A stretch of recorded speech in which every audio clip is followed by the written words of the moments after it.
we're recording, Mike. How are you doing, buddy? You like how that just jumped right in? Yeah, sneak attack. I'm always down for a sneak attack. What's up, JP? You really are always down for a sneak attack, dude. Why So not? no, it's just like I think having a podcast, whether and that's the thing too. Listen, I know we're recording Energy Crew, the number one podcast out there, obviously, but like I haven't been consistent with it. I haven't because there is a lot of back end work, but I think it's so crucial this day and age to have a podcast, whether people listen to the entire episode or you can just kind of clip it and people get kind of content from that. Absolutely. The content is what matters most, and getting short content out through long conversations, I think, is the best way to do it. So I love it. And I think pioneer in the space, JP Ward. Well, I think that's so crucial to you too, because kind of exactly what you're doing. So I'm seeing a lot more content come out from the Californians for Energy and Science stuff. You know what I mean? So, before Mike Umbro, the founder of Californians for Energy and Science, and also he's an operator out in California, fighting the uphill battle on skates, on ice, uphill, sliding back, but it has to be done. And I remember when you and I first connected, man, your content was you just flipped that phone around, just kind of started talking about like the realities of the ship, all these dirty diesel shipping containers, off of San Diego, and it's like, oh, let's hey, let's save the planet. Let's import all this dirty diesel as long as we're drilling in our backyard. And that really kind of spurred this. But I think from that, I've seen a lot of great content from Californians for Energy and Science. And what's that done? And I'm about to ask you, I'm kind of leading up to this, but like what I've seen that do. Actually, let me ask you something. What have you seen the benefits of creating content around the top topics that are so close to your heart to get this information out there, the education out there? Like, I mean, is it opening up doors places? Are you getting invited to go to other podcasts? I've seen you hit so many different like circuits. Like you're like Tom Cruise after Mission Impossible, going on those tours, like jumping and interviewing all that stuff. So what have you seen, and kind of like what's been some kind of feedback from all the content that y'all have been kind of creating? It's been a slow build to this point. So we started as an organization in 2022 saying that we wanted to educate on energy, economics, and the environment. We need to get to the people. We need to get to students and those. Now backing up for those that don't know, give me the why behind all this stuff. Why do you feel you have to do all this stuff? Give us the why. Like it's kind of like it's in the name, Californians. So right away, everybody kind of understands Californians that are trying to develop energy projects and trying to build anything in California are up against tough regulatory standards and really now a blockade on regulatory and permitting pathways. So now there's not only a high bar of environmental standards, but when we meet and exceed those standards, we still cannot get permits. So a literal blockade of permitting that Sacramento has just recently, we can talk about this later, has just recently this week signaled reversal. But anyway, so you asked why. We started because we live in California and we're trying to develop energy in California. And our mission, most importantly, is to try to educate the youth on how our energy systems work in California and how that impacts their future careers and their future ability to afford life in California. Man, I'll tell you one thing. Sitting on the the sidelines. Obviously, I love your stuff.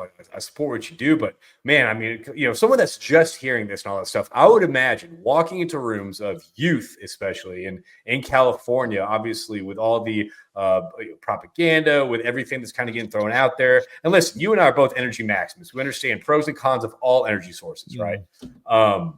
We're not blind to it. I would imagine walking into rooms of Californian youth to talk about, hey, here's the pros of fossil fuels. I can only imagine you're kind of getting met with like daggers being thrown at you kind of on your back running out the door. What's the experience been like going into, and where have you gone? You've gone to Berkeley, right? Yeah. Like where have you gone? We are, our active chapter is in Berkeley. We've got a group of students there, environmental students, engineering students, folks that care about the environment that are talking about this on campus regularly. We've lectured there. We've lectured at Harvard through some contacts that are PhD candidates. Daniel Everard has been great there and introducing us Harvard? Yeah, it's and to answer your question, no, it's not daggers at all. I think the misconception from the outside until you go to these universities. These kids are hardworking kids. I know there's a lot of politics around liberal universities these days, but forget Right. all that. Forget all that for a minute. These are very, very driven young individuals that got into the toughest schools to get into in the country. So when you realize the opportunity is not to change policy of the administration, it's to meet those young minds where they're at school, and to say, hey, when you leave this amazing institution, where are you going to be a chemical engineer, an environmental engineer? Who is going to actually employ you? Because right now, your current career option is I can go work for the state government in Sacramento, or maybe the federal government in some of these roles. But if you're not permitting energy projects, they're just like, they're young builders, you know what I'm saying? So they want Yeah. to build it's a very easy message. So when you explain to them, hey, the opportunities require permits for you and everybody for a generation of up and coming workers, it's kind of a no-brainer. And then you present the environmental stuff, which you and I have talked about a ton, in terms of Yes. Yes. if you And get and, it and here versus there. And I think everybody understands that at this point. So yeah, and then the environmental stuff that pretty much Mike touches on. We've discussed this many times. We had a podcast together, which I'm not afraid to bring that back. It's pretty much the reality is this. California is sitting on this natural resources underneath the ground. However, through poor energy policy, poor I don't think I'm a headphone guy, bro. I don't think I'm a headphone guy. that's all right. I need the headphones on because I I got get it. kids. I used to be a headphone guy, Yeah, but no worries. but Your anyway, ears are I mean, probably sweaty. I mean, I'm under the light. It does get warm in here, but Oh, sweaty ears. but you and I have talked about this many times, multiple times, and the point is this: it's y'all operate, U.S. operates such in a safe, environmentally responsible manner, and the fact is, people are cheering themselves for stopping, producing hydrocarbons in California. However, that doesn't stop the fact that people need calories to live. People need hydrocarbons to live. So what happens? You start importing it from different countries like Iraq and countries that do 7 times as much pollutants in a year than California does in 7 years. Probably And 10 to 20, probably 10 to 20 times. Sorry, I'm laughing. don't correct. Don't Listen, undersell it. It's well, probably. I thought it was a 7 times of. Oh my gosh. I'm not trying to undersell, but you shouldn't also correct me, man. This is my podcast. You should be like, JP, you're exactly right. No, but so anyway, the point is this: like we talked about this, the energy realities versus the energy expectations, and you've done such a good job of like kind of bringing that together. And what I love about this, and this is kind of something that goes out to a lot of people out there, that if you're listening to this, it's like, just because you have a message, you're right. You started 2022, it's 2025 now, man. You've been repeating the exact same message over and over and over. And at times I get so tiring, but to see the momentum and see the progress you've made, and obviously we're not there where we want to be, but man, it really is like, it's a testament. It's a testament. So I think what you're doing and highlighting these environmental hypocrisies, frankly, they're hypocrisies. I think it's really kind of it's very important. It's kind of cool what you're doing, dude. And you're getting a lot of cool exposure too, man. I'm excited to spread the message, to talk to people, to share what it's like to try to permit an energy project in California, to share what it's like having those conversations with policymakers or with students or whoever. I like the full spectrum, and just kind of meet everybody across career paths, which is what you are so excellent at focusing on, and what you're doing with teaching people just in general, life skills, sales skills, industry skills, bringing the right people in the room. That's what I try to do in this effort, is just put the right people in the room. That's what you have to do, and have the conversations and present the opportunities for the next project or the next conversation. And that's the thing for me. It's like, like it's not just, I put sales on it because, it's low hanging fruit sales. But at the end of the day, it really is communication. How are you communicating to your target audience? How are you communicating to the Berkeley students so that they can understand it from their lens versus like, oh, listen to me. It's important to me. Listen to my lens. So it's not just a sales again. It's more like, how do we engage and communicate with each other, with your team, with your manager, with your community, about what you do and what you're trying to do, what value you bring. Yeah, And that's so important. I was going to say exactly. It's super important because it's best to have 1,000 other voices singing the same song with you than just an individual leading a charge or, trying to do something on your own, just whatever you're trying to do as a team. So yeah, it's amazing to now see students on campuses spreading that message and students at our industry events that we invited them to. We just did an event at the California Insider Studios in Irvine, California. It was filmed, professional studio. We had professors from USC, from UC Berkeley. We had students from Berkeley. We had professionals in the audience. We had the former supervisor of oil and gas of the state. We had, people that were there in that room watching what we're bringing, and hearing the message that we're bringing. And then we were able to, have the benefit of having California Insiders produce that and then put it out into it's fascinating because the message you have obviously is there. There's a lot of different groups out there that have, messages, whatever their interests are. But like, man, it's so interesting. Like, yeah, you're touching the students, not like that, but you're touching the universities, right? You're getting like, you're going like DC, you're talking to like, and it's not one of those things you're like, hey, like it's just like you're naturally brought into these amazing circles of like influential people, and it's awesome to see just kind of like you just kind of just being yourself, continue the message, and kind of like. And so talk to me about some of the kind of the facets you're kind of seeing, like you kind of like leak into, whether it's like California Insider, whether it's the politics of talk. Give me some kind of cool experiences with that. Yeah, well, it's exactly that. It's touches, it's repetition, whether it's sports and you're trying to throw a football, or whether it's something in your professional career. It's just the repetition of setting meetings and discussing the message and working through different audiences that are interested in the message. And right now, what's benefiting us the most is actually what's costing Californians the most, which is the price of gasoline. And so it's a major driver for any campaign.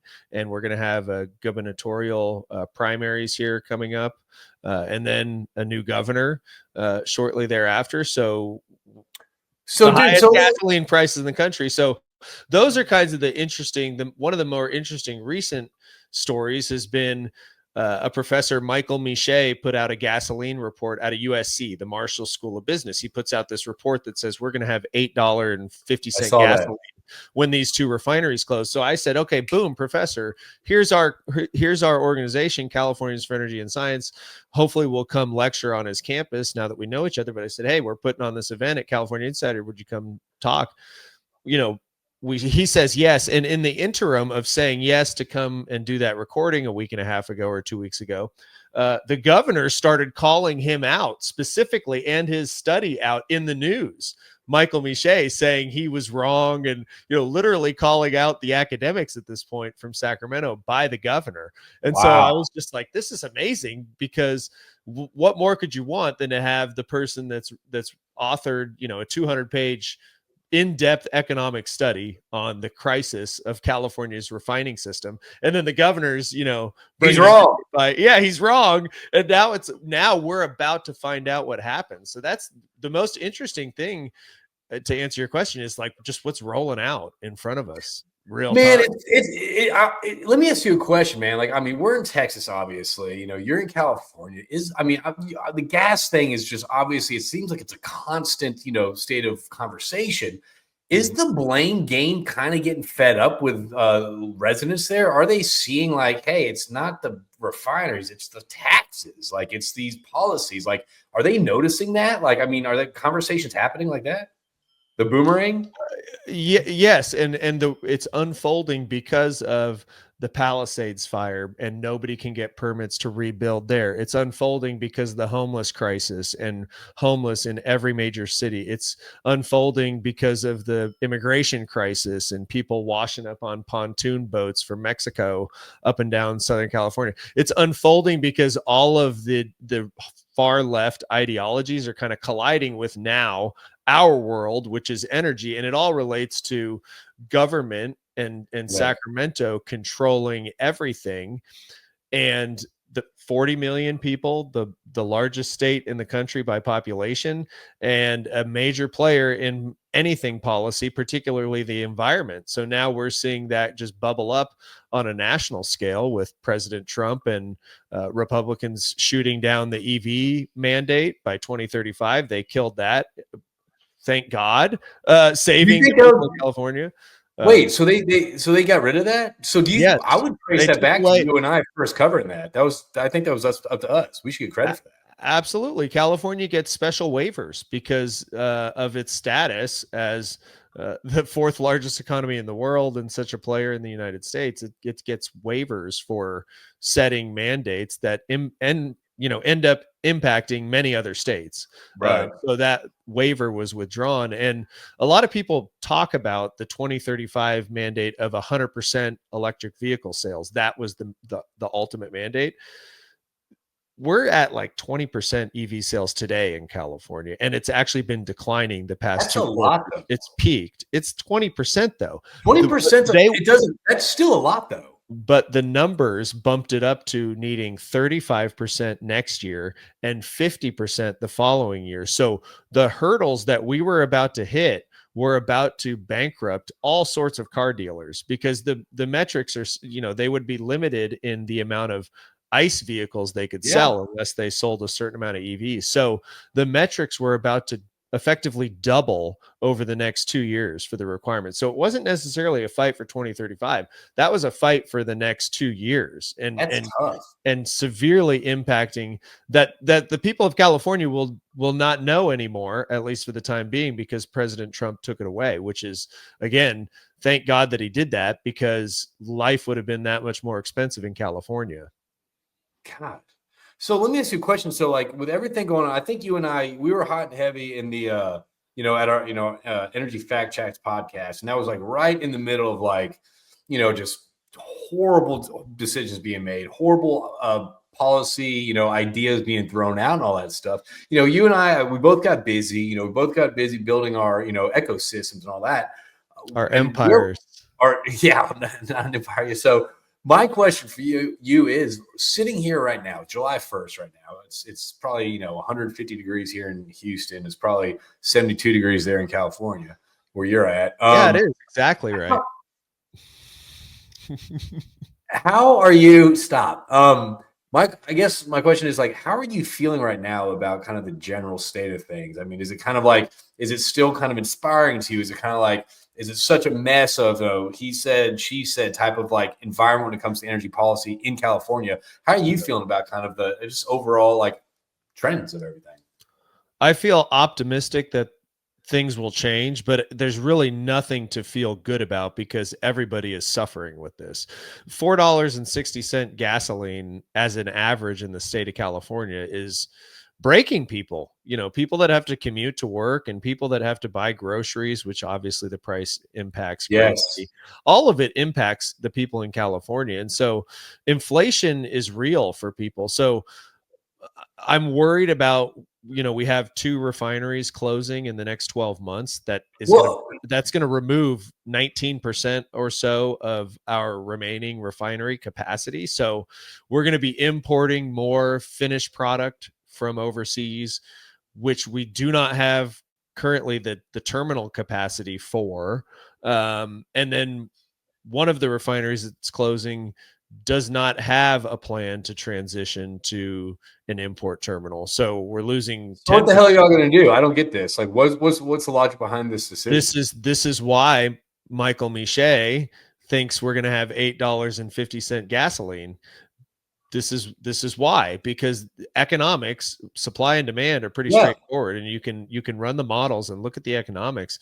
California will be short of finished product because we don't have enough refinery capacity. So this is a national emergency, a California national emergency that Man. we talk about when we were just in DC talking about it. I mean, this is a major crisis unfolding.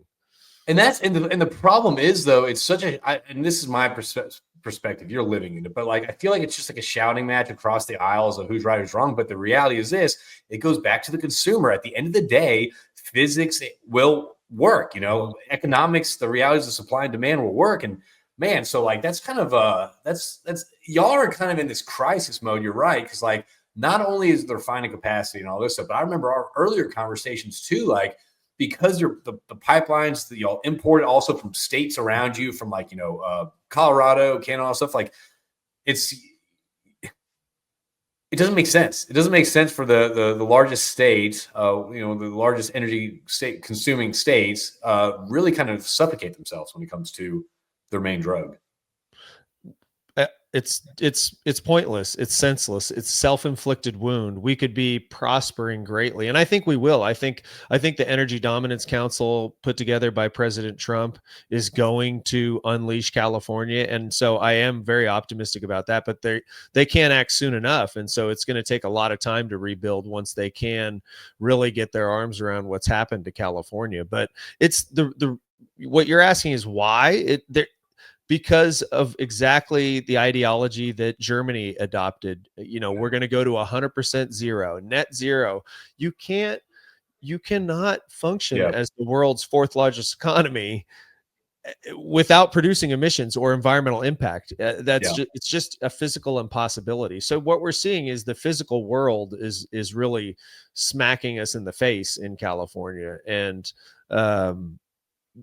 it's all for a climate ideology that is founded on nothing. It's really an ideology to think that we can lead, not only control our emissions to zero, but then lead others to that path to be net zero. And it's something that at the end of the day, the environmentalists and the industry folks will come together and say the best thing is to do this right here in California.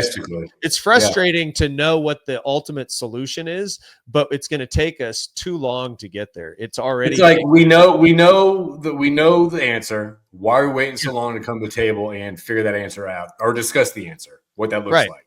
Right. And it's because this whole climate agenda was so politically driven and so captured by NGOs that are funded by massive donors, dark donors that nobody knows. And it's the reason why the industry, back to, why we started Californians for Energy and Science, the industry needs to take the leadership role in having the conversations, in presenting our projects to the policymakers, to the public, in public comments and public forums. When you go for your permits, everything's documented anyway. So now what we need to do is be loud and stand up behind the energy abundance agenda. It's no better time for producers. My question for you is do you see the industry standing up and being the voice, Mike? Not yet. I see elements of it. I see certain large companies have been, grifting on certain climate programs, and we don't need to go into those, but big operators tend to take time to really throw their weight around an agenda. I think we'll see after, another year or two unfolds. I think ultimately they will get on board with President Trump's agenda because I think it's working. I think the early stages of it are working. But I'm not even talking about President Trump's agenda. I'm just talking about the fact that, do you see the industry actually standing up and having a voice, or continue to operate behind the curtains, being quiet, or continue to communicate in a little echo chamber? What I'm saying is, from my perspective, I don't see the industry taking enough accountability and responsibility and standing up and speaking things or getting involved where they should. There's a lot of lip service in our industry, and I'm sure someone like you, like someone like me, we're trying to do things differently. We're trying to kind of change the status quo. It's very frustrating sometimes when it's like the industry says something, but the actions really don't back it up. Yeah, I think I think the industry is starting to. I'm seeing folks at big operators start putting content on LinkedIn and here and there. And that's a positive sign. I think it's we have to recognize that these are not individuals, but these are big companies, and they have certain obligations and certain fears over their job security for speaking out. If I say the wrong thing, if Yeah. they go on You see that like everywhere. you and I can say, respectfully whatever we want, and no one cares because we're independents. And not there are a lot of independents, but at the same time, a lot of people in the industry just want to stick to their own business and do their own thing, and lay low under the radar, which I also respect. So um, I think what's important is the entire industry needs to get behind everybody around them in their community trying to build something meaningful, whether it's new What does wells. that look like? Well, whether it's new wells, whether it's data centers, whether it's new buildings, ballparks, everything, sharing those fundamentals. I spend a lot of time in Taft, California. So why does Taft even exist? Because there's natural resources here. Are they still here? Yeah, there's a lot of them. How was the community built? Because they developed the natural resource and had the tax revenue and all the benefits into the local community, and a community 8,000 people rose out of it. That's what I think people in the United States want to get back to. I've seen people in black communities saying, hey, look, the ICE raids came in, and now I see black men and black women doing landscaping and opening food trucks and all kinds of stuff. I mean, I don't know, I'm not in these places, but I think that spirit of community is what the industry really needs to rally around, and the country needs to rally around. Everybody's sick of these, protest this, protest that, protest the environment. We were talking before I got on, California is the best climate in the world. It's why it's 72 degrees in July. And here we're going to tell the rest of the country that the climate is doomed, and then we're going to make the rest of the country pay the bills. It's absurd. It doesn't make any sense. But my question is, has energy is it too far? Is it too political now? I mean, and is there anything to bring it back from being so political? Yeah, cost prohibitive structures. It's going to be too difficult. 20% of the ratepayers in California are in arrears on their utility bills. Our price per kilowatt hour is triple what it is in Texas. Yours is going up because you guys are deploying so many solar and lithium parks, just like the Kaizo system did. So our utility rates on the residential and commercial side and industrial are just too high, and our gasoline prices are the highest in the country. So it's cost prohibitive, and what's going to happen is people vote with their pocketbook ultimately. And that's why President Trump was elected, because people weren't feeling very good in their bank account and how they were earning money. And now that's why California is flipping in many states and in many counties to red counties, because people are feeling the pain and they just want something different. If the policy's broken, people aren't stupid. A lot of people joke about who Californians vote for, but people vote when they can't afford life. Yeah, man, I think you have such a powerful message, and it's because you cover California's energy and science, dude. You cover everything from emissions, policy, import, other countries' emissions. Like, you're covering so much reality of, I guess, the situation, dude. But you are always, and I love it, dude. And you don't even like try to do it, but you're always bringing it down to the consumer. You know what I mean? You're like, at the end of the day, you can't afford this, you can't afford that, you can't, kids are getting cancer in, Iraq, and it's like, we're paying for this or paying for that. Like, you're always bringing it down to the consumer, and at the end of the day, that's what hits home. That's what hits home, how it affects you, how it affects me personally.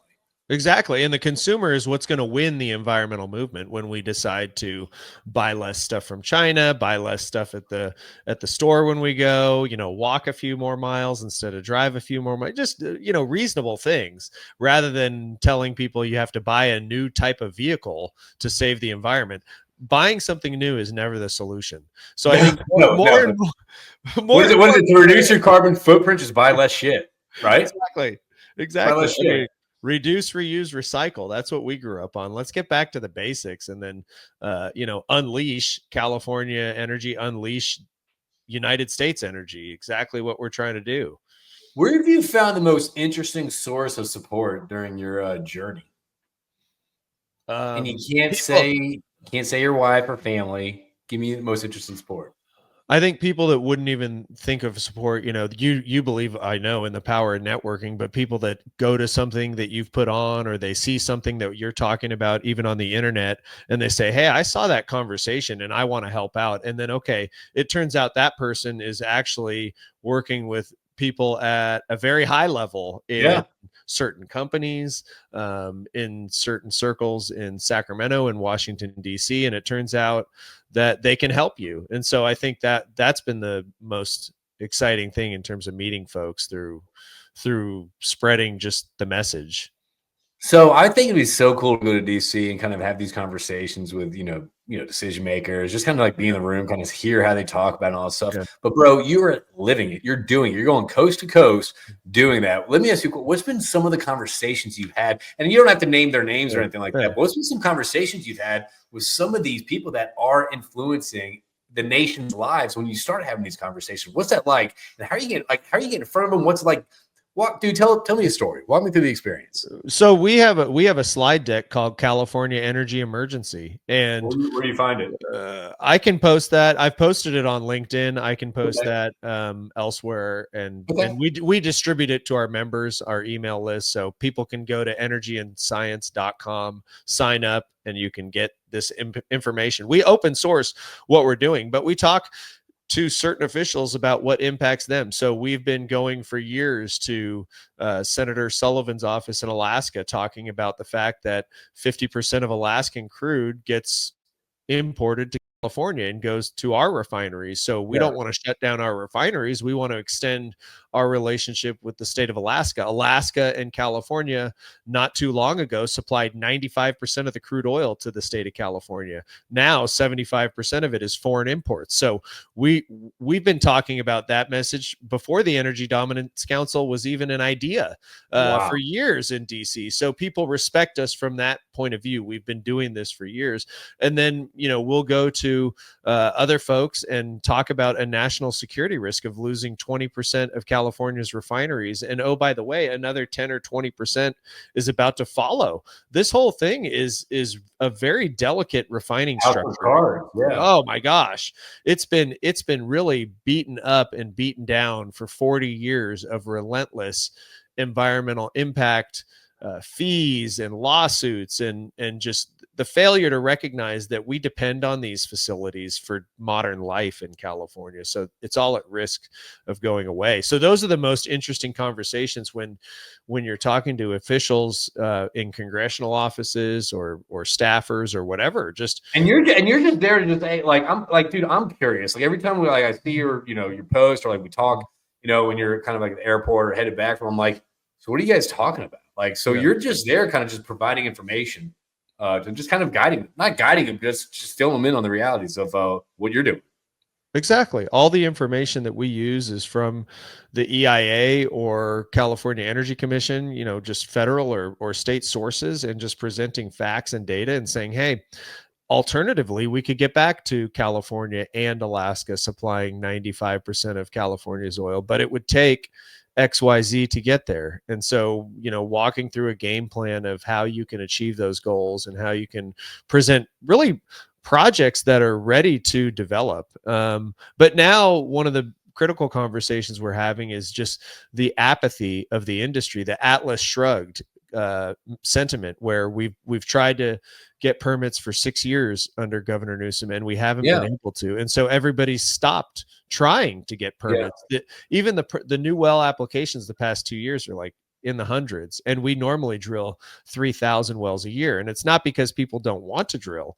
It's They just know there's no what's the point? What's the point with going new permits? It's not going to get approved. Yeah. Why would I spend the time doing it when I need to run my facility, streamline my operations, find ways to cut cash, and improve cash flow, cut spending, all those things. And so I think that's the most critical conversation to have right now. Is the industry is on life support, and it might be too late to bring it back if we don't really act decisively now, like really act decisively now. Are you finding a lot of your support come from the communities in California, or are you seeing a lot of support coming from other states as well? Both other states. I mean, we refine a majority of Arizona's gasoline and finished products. It's the same gasoline that we consume in California, but when you drive over the border, it's $1.20 cheaper because they don't have all the state taxes and climate fees that California does. Nevada, we impact. We produce a significant portion of their gasoline and pipe that over to Nevada, Southern Nevada, and so. There's a great deal of trade going on and impact. If California Air Resources Board, which went into effect today, we think this fee is going to ultimately raise the price per gallon another 65 cents from here. So now you're talking about low carbon fuel standard going from a 20-cent tax to a potentially 80-cent tax. And so most Californians don't recognize that that's being passed through their price at the pump. And then Arizona and Nevada are going to be impacted when two refineries shut down, and they're at the end of our pipeline, you know. So if there's less product going that way, it's going to be more expensive. Yeah. Less supply, same demand, price goes up. So they will be impacted significantly by this. And so we do talk to Western states and caucuses. The Western Caucus is great in Congress, and that's a group of folks that is concerned about issues that impact the whole Western United States and those members. So yeah, we're just really trying to equip everybody with the information. We're not lobbying for anything other than providing information in a way that shows the vitality, you know, the vital need for the how do you measure? I mean, how do you, I guess, like, that seems like such a daunting task, is, you know, educate everyone, right? Like, that's their mission, that's our goal, educate everyone. How do you, you know, I mean, I feel like you're leading the charge. How do you, I guess, measure your success, your goals, your progress? Because, you know, sometimes you might have support of 12 people that help you out. Sometimes you're on yourself. Like, how do you measure, like, where you're making traction, what's working, what's not working? Or is it just like, hey, all hands on deck, let's just get it out there? Like how are you structuring this? I think just knowing what's happening, how the conversation is evolving, you can see elements, our hallmarks are all over what's happening. In Sacramento, the Assembly Committee on Utilities and Energy had the director of CARB, California Air Resources Board, the California Energy Commission, and the new Department of Petroleum Market Oversight, all the czars, so to speak, of California energy. And they were asking questions. CARB, do you track foreign emissions? No, we don't in Iraq. CARB, do you track tanker emissions? No, we don't in the ports of California. That's CARB, why the numbers look so great. Exactly. CARB, do you calculate the cost to the consumer of what your policies are doing? No, we don't. We calculate health benefits, which are modeled. So really just the theoretical world. So it's like me saying under 2,000 calories a day on a diet, but I'm not including my cheat meal that I have every single night. Yeah, exactly. Yeah. And so it's not working. It's not sustainable. It's falling apart. It's cost prohibitive. And so that's where I see our success. Is our talking points are in these committee hearings.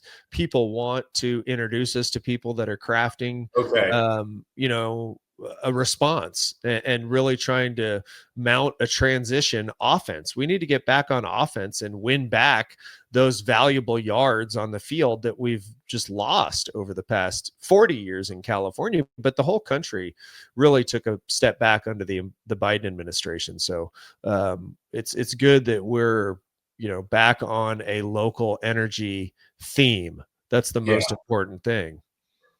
So I guess, you know, what am I trying to? I don't know. That's all right. We can wrap up. I mean, I got someone calling me in 7 minutes, but what do you have going? Wait, you have so you're working this late this afternoon? Okay, well, I guess let's three. How you been, man? So what's going on? How you been? You been traveling? Like what's been going on in your world? Just same stuff, really. Kids, travel, work.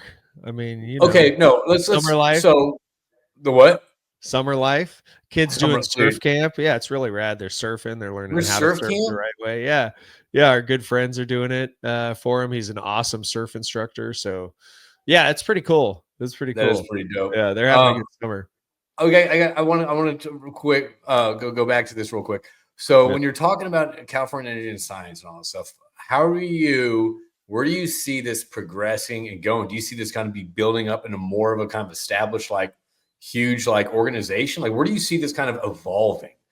Yeah, I think we're grassroots and we're just getting off as little seedlings right now, couple 2-3 Yeah. years in. So California, I think the energy crisis is coming our way, and so the more we can speak out about it and help the people of California, then the more they'll join our movement and learn about what we're doing. So I think we'll naturally grow pretty nicely here, and we're going to keep having bigger and better events and getting bigger and better on social media and getting that infrastructure set up. And then it's a national discussion. California, you and I have talked about it. California, 40% of the imports come through California. It's a national Yeah. inflation story. So I think generally, broadly, the nation will start to realize how critical California is, especially when we're going to be hosting the World Cup and then the Olympics in California. There's going to be so much spotlight on our state. So I'm really stoked for that. That's where I see us going, where in 2-3 years, when those events start rolling through, we're there, and we're there with the message that the people need to hear.